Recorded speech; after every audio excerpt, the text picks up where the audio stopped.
نوکر اپنے لکھپتی مالک سے: مالک، مجھے آپ کا وہ وقت بھی یاد ہے جب آپ کے پاؤں میں جوتا نہیں تھا۔ لکھپتی آدمی گھبرا کر: وہ کب؟ نوکر نے کہا: حضور، جب آپ غسل خانے میں نہا رہے تھے۔ ایک ان پڑھ آدمی اپنے دوست کے پاس آیا اور خط لکھنے کے لیے کہا۔ دوست بولا: میں خط نہیں لکھ سکتا کیونکہ میرے پاؤں زخمی ہیں۔ وہ آدمی بولا: خط لکھنے کا پیروں سے کیا تعلق؟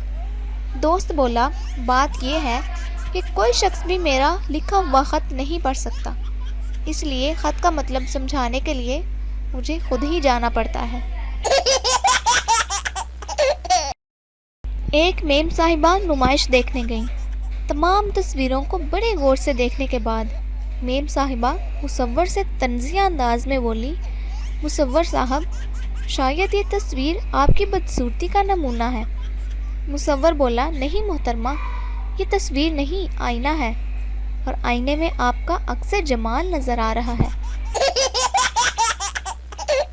سپاہی سائیکل سوار سے: رک جاؤ، تمہاری سائیکل میں لائٹ نہیں ہے۔ سائیکل سوار بولا: رک نہیں سکتا جناب، اس کی بریکیں بھی نہیں ہیں۔